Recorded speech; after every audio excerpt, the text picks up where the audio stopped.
So hello, welcome to guide by चौर भैया। आज हम बात करने एक हिस्ट्री के इंपॉर्टेंट टॉपिक जो है वैदिक पीरियड, जो early Vedic period and later वैदिक पीरियड है, हम उन दोनों के बारे में बात करने वाले।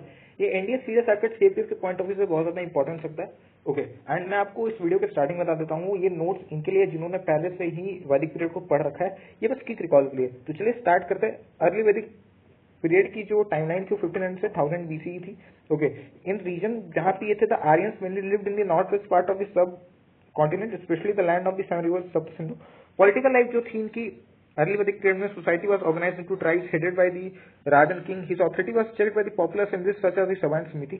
इकोनॉमिक इनकी जो थी, cattle rearing was the chief occupation and the main measure of wealth. Agriculture was practised but remained secondary. Society families were patriarchal. The poor were not exist in a relatively flexible form and social mobility was possible. Religion worship centered on the nature forces Indra, god of rain and war, Agni, fire, and Varuna, cosmic order, were among the most important deities. Sacrifices were simple and conducted mainly by the householders. Literature, Rig with the oldest Veda is the principal source of information for this period. And आपको याद रखना है कि जो पहले जो early Vedic period में जो क्या कहते हैं लड़ाई होती थी, वो गविष्ठी के लिए होती थी, गायों के लिए होती थी, लैंड के लिए नहीं होती थी। आपको एक बात याद रखना है। ओके, एंड जो लेटर वैदिक पीरियड जो टाइमलाइन है 1000 से 600 बीसीई है। रीजन जो इनका था, Aryan settlements spread eastward into the fertile Ganga Yamuna plains. Political और जो कि पॉलिटिकल लाइफ से tribal chief forms evolve into the large kingdom.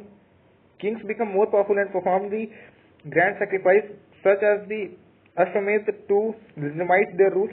Economic thing, agriculture became dominant, aided by the wider use of iron tools. Trade and crafts also expanded. Society, the Varna system became hereditary and more rigid. The authority of Brahman increased and social distinctions sharpened. Religion and philosophy, ritual and sacrifice grew elaborate. At the same time, philosophical inquiry flourished, culminating in the early Upanishads and the ideas about the karma and rebirth. Literature, the Yajurveda, the Samved and the Atharved. Brahmans and the Rankins and the early Upanishads belong to chief of this period. आपको एक और बात बता देता हूँ कि जो सोम and सूरा है, जिसको इंटॉक्सिकेटेड ड्रिंक कहा जाता है, वो ऋग्वेद के 9th मंडल में उसके बारे में बात की गई है। और आपको एक बात और याद रखना है कि पूछा जाता है, अर्ली वैदिक पीरियड में कोई भी कास्टिज्म नहीं था, ठीक है। कोई ये लेटर वैदिक पीरियड में जाके बहुत रिलीज होता है। पहले जो अर्ली वैदिक पीरियड था उसमें जो आपका काम था उससे आपका कास्ट डिसाइड होता था, बट जो लेटर वैदिक पीरियड था उसमें बाय बर्थ ही आपकी कास्ट को डिसाइड किया जाता था और बहुत रिजिड हो गया था।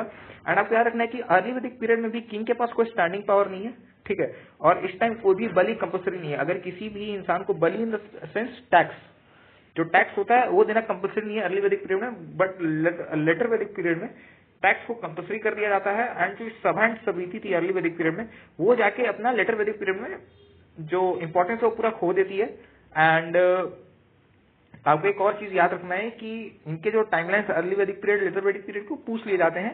एंड आपको याद रखना है कि जो बेसिक डिफरेंस है कि कास्टिज्म ये कब आया, लेटर वैदिक पीरियड में आया, एंड बहुत सारे चीज। हाँ, आपको एक और याद रखना है कि जो किंग के पास ना अर्ली वैदिक पीरियड में ना लेटर वैदिक पीरियड में, दोनों में स्टैंडिंग आर्मी नहीं है। इसके बाद ही जनपद का कॉन्सेप्ट आता है, जो कहते हैं महाजनपद, जो जनपद कहते हैं, ठीक है।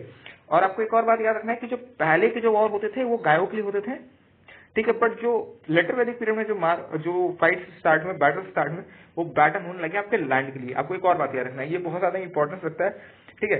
एंड कहीं ना कहीं ये भी कहा जाता है कि आर्यंस की वजह से ही कहीं ना कहीं इंडस वैली सिविलाइजेशन का डिक्लाइन हुआ था।